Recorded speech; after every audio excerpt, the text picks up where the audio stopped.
Hey everybody, Pastor Doug here. If I could just add to last week's message from John chapter 2, then they believed, how the apostles developed and grew faith as a result of hindsight, looking back, remembering, recalling what Jesus had said about his crucifixion and resurrection, which they later saw to be an absolute fact. If I could just add to that message, it would probably be more on faith. I did not realize how deep the well of faith is. I did not realize how difficult it is to define, really, until I was working on this message. Now, one thing I did say in the message is that biblically we see there are two senses to that word faith, and I use that new tool in my Bible study software to show you those senses. You have belief and you have trust. And I do think they go in that order in general. Now, the words bleed together and they can be used both ways. But in general, belief is the initial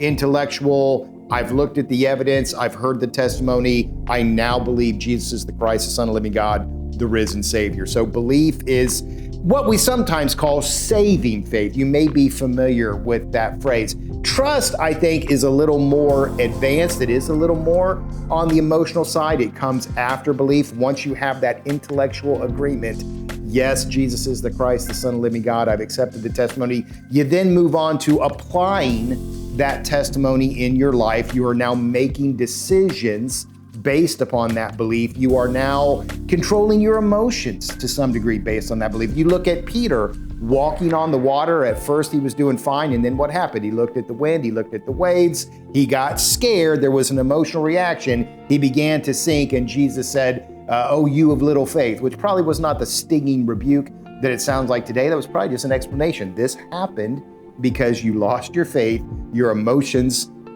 started getting control of your decisions, and this is the end result. So I don't have a good name for that one. Belief, we typically call saving faith. We typically associate that with being pardoned on the day of judgment. The second one, I usually call daily faith, because it's the faith we have every day just to get us through. One time I mentioned this in a sermon, and somebody afterward gave me a much better name for it, and I didn't write it down, and I've forgotten it. I can never recover it. So that's one that got away. But man, do I wish I had a good name for it. But just, I do think there is a technical theological term for it, but I've never looked it up. I never use it. I just call it daily faith. So we have saving faith, we have daily faith. Again, the Peter story proves this. The Bible study software with the two senses proves it. One more place, though, that I wanted to use to support this idea is probably the statement on faith, which is Habakkuk chapter 2. Habakkuk asks God two questions. God gives him one answer that he doesn't like,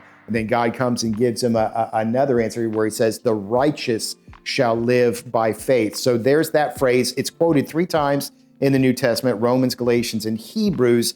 So that gives us 4 total. The interesting thing about that statement is it can be flipped. It can be the righteous shall live by faith, or it can be the righteous by faith shall live. So it can be daily faith, the righteous shall live by faith. That's how it was originally given to Habakkuk. That's how he understood it. That's how it's used in Hebrews chapter 10. But Paul in Romans 1, where he uses that for the thesis statement, the theme statement of Romans 1, 16 and 17. And in Galatians chapter 3, he uses it the other way, the righteous by faith, that is those who are saved or justified by faith shall live. So in that one verse and the way that it is used in the New Testament, you say, well, which one is right? Well, they both are. Both are legitimate uses. The Spirit used it both ways. So we see in that statement both kinds of faith. Now, for me, the saving faith is the easier one.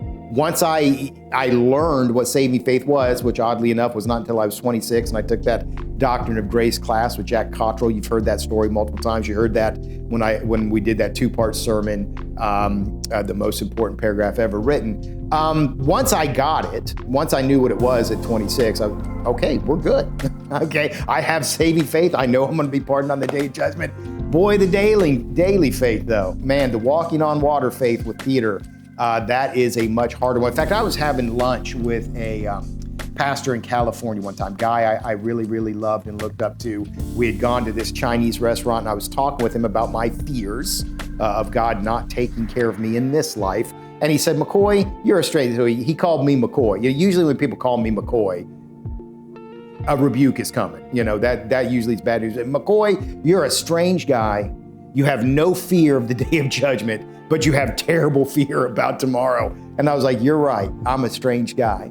And that is something that the Lord is actively changing in me. That really was why I wanted to bring this message. I saw how these disciples, or potentially the apostles, potentially the 12, were changed by hindsight, looking back, recalling what Jesus had said, seeing how it matched what actually occurred, and then their faith grew and strengthened.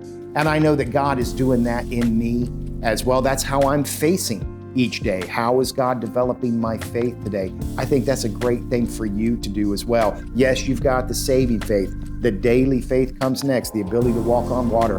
God's developing that in you if you will allow him to. So that's what I would have added if I could. I give that to you now. I thank you for watching. I hope to see you again very, very soon.